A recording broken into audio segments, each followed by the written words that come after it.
ইলিয়াস আলীকে অপহরণের পরই হত্যা করা হয়েছিল। আন্তর্জাতিক অপরাধ ট্রাইব্যুনাল।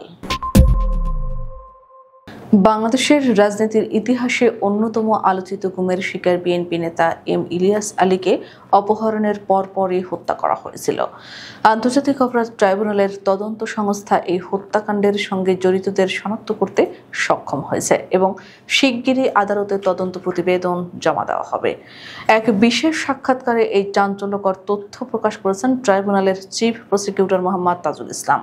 সাক্ষাৎকারে তিনি বিগত বছরগুলোতে রাষ্ট্রীয় পৃষ্ঠপোষকতায় সংঘটিত গুম ও বিচার বহির্ভূত হত্যাকাণ্ডের পেছনে থাকা কিলার স্কোয়াড এর নৃশংস সব কর্মকাণ্ডের লোমহর্ষক বর্ণনা দেন, যা যে কোনো সুস্থ বিবেককে নাড়িয়ে দেওয়ার জন্য যথেষ্ট। বিএনপির তৎকালীন সাংগঠনিক সম্পাদক ও সাবেক সংসদ সদস্য ইলিয়াস আলী 2012 সালের 17 এপ্রিল রাতে রাজধানী থেকে গাড়ি চালক সহ নিখোঁজ হন। এই ঘটনাটি দেশব্যাপী ব্যাপক আলোড়ন সৃষ্টি করে এবং এর পেছনে রাষ্ট্রীয় বাহিনীর সম্পৃক্ততার অভিযোগ ওঠে।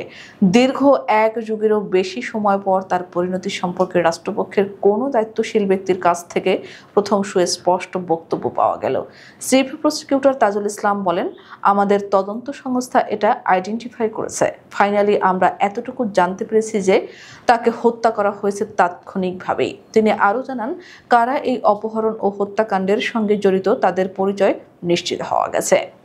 তবে ইলিয়াস আলীর লাশ কোথায় ফেলা হয়েছে সে সম্পর্কে এখনো নিশ্চিত তথ্য পাওয়া যায়নি।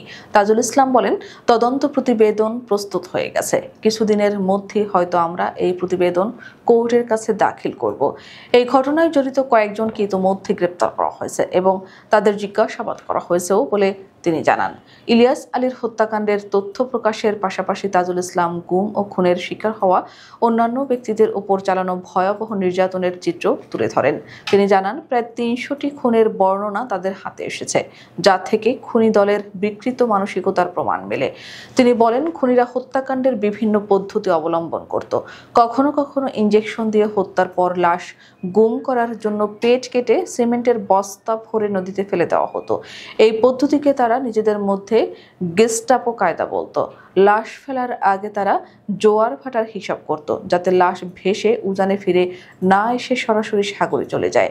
এই কাজে তারা নৌবাহিনীর সদস্যদেরও সাহায্য নিত। আরেকটি পদ্ধতিতে মাথায় গুলি করে হত্যা করা হতো। তাজুল ইসলাম বলেন, মাথায় গুলি করলে মগজ ও রক্ত ছিটকে হাতে পায়ে এসে লাগতো। প্রথম দিকে রক্ত যেন গায়ে না লাগে সেজন্য বালিশে চাপা দিয়ে গুলি করত, কিন্তু পরে তারা এতটাই অভ্যস্ত হয়ে যায় যে মাথায় গুলি করার পর ছিটকে আসা গরম মগজ হাতে লাগলে তাদের এক ধরনের ফিলিং আসতো।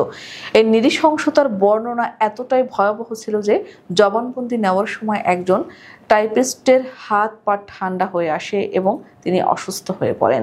তাজুল ইসলাম নিজেও বলেন, আমি এগুলো শুনতে শুনতে এখন আমার অনুভূতি শূন্য হয়ে গেছে। এই সাক্ষাৎকার প্রকাশের পর গুম ও বিচার বহির্ভূত হত্যাকাণ্ডের শিকার শত শত পরিবারের মধ্যে নতুন করে বিচার পাওয়ার আশা জেগেছে। ইলিয়াস আলীর মামলার তদন্ত প্রতিবেদন আদালতে জমা দেওয়ার মাধ্যমে এই নৃশংসতার পেছনের কুশীলবদের মুখোশ উন্মোচিত হবে এবং ন্যায় বিচার প্রতিষ্ঠিত হবে বলে আশা করছেন সকলে।